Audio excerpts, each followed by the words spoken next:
Hello and welcome to Voice of Australia.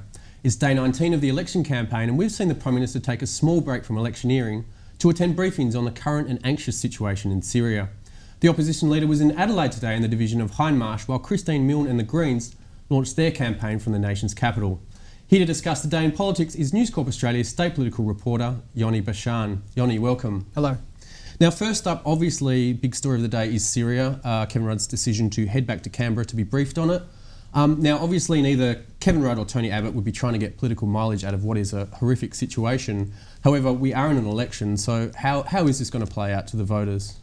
Yeah, well, look, I think this opportunity really does present itself to the Prime Minister to return to the status of actually being the Prime Minister again. Up until now, we've had an election campaign where Kevin Rudd's very much looked like an opposition leader. But when you've got an event, and a significant world event like Syria occurring in the background, it really refocuses all of the election on the things that really matter. Up until now, it's been very much issues of asylum seekers, issues of economics and the broader economy in general with Australia. But I think this is the stuff where it allows the PM to go back to being the guy who calls the shots on this country. And you know, for anyone who doubts out there that Syria is an issue that even affects Australia, you only have to look at what's been playing out in Sydney over the last couple of weeks and months. I mean, we saw a drive-by shooting in Sydney occur because of a political disagreement over Syria. Over the past couple of weeks, we've had protests also on the streets of Sydney as a result of what's happening over there. I think the best thing that could come out of this is if there was a bipartisan approach between Tony Abbott and Kevin Rudd in their approach to how they act on Syria, whether they do it all and whether Australia's involvement in that is really going to go very far anyway. But I think what the community expects is those two people to work together on this and show some leadership together. I think it's true what you're saying. I mean, because it's at points of the campaign, it's almost come down to petty bickering between the parties. And then when a big world crisis event like this occurs, it does highlight what is important, and hopefully we can shed a bit of that pettiness and going forward from here. Absolutely. I mean, we've seen headlines about both the opposition leader, Tony Abbott, and Kevin Rudd, which I think most of the community would read and just say they're rather frivolous, and we really need to get back to the important issues. As I say, that's why when major global events like this come up, it really does refocus the campaign on what matters. And don't forget as well that from September 1, Australia is going to be leading the discussions at the United Nations Security Council on matters such as Syria. So I think for the Prime Minister to call time out on what has been a pretty intensive election campaign, to receive a security briefing on this issue, really does show that he's showing those sort of leadership and statesman-like qualities that we really expect from our leaders. I think up until now we haven't really been seeing that from him.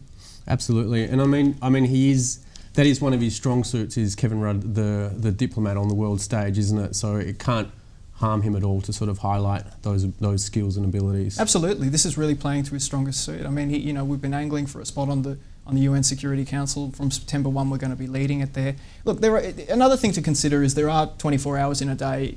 You know, while there is some political mileage to be made out of this for Kevin Rudd, you can bank on your bottom dollar that there's going to be other things going on today, and I have no doubt that within the next 24 hours we're going to find out that Syria was not just the only thing on the agenda today. But I suppose the big winner out of what is happening at the moment would be Kevin Rudd, because it does play to his strong suits. However, it is an extremely important issue, and I think all Australians and the community in general really need to take stock of the fact that this is something the Prime Minister needs to take charge of. If he is going to really act properly on this matter, he should put forward some kind of resolution, some kind of proposal from Australia, and not just say that it's a security briefing on its own. We really need to stand up and really recognise this as a major humanitarian crisis. Absolutely.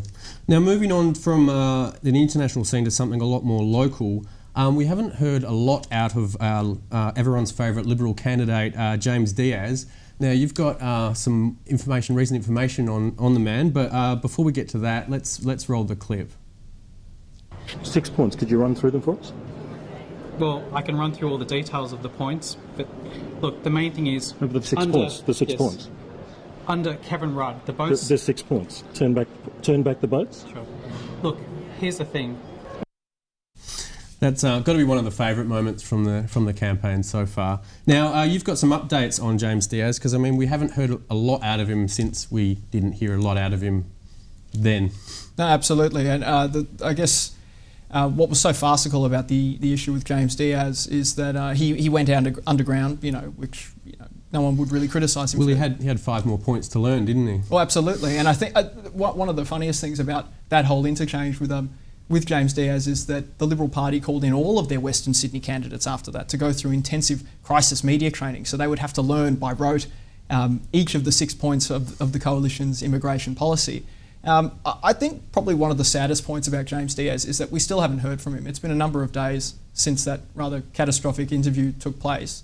And you know what? I think the public expects that people are going to stuff up every now and then during an election campaign. But I think the real problem now for the Liberal Party is, what are they hiding? I have it on good authority that they actually really are trying to hide Jaymes Diaz. They're not even allowing him to door knock in his own electorate because they're worried that a pack of journalists are going to swoop on him and try and ambush him and make a fool out of him again. I guess my question to the people in charge of him is, what are they hiding? And if they are hiding something, why should this man be elected into federal parliament? He's incredibly popular with the constituency out in Greenway, but I wonder why that is if he's not able to really negotiate really basic sort of, I mean, granted it was his third media interview of the day, but if he can't negotiate the fallout from a bad interview, which is going to happen in politics from time to time, I really wonder how he's going to cope in federal parliament, representing the people of his electorate. Yeah, absolutely. All right, thank you, Yoni.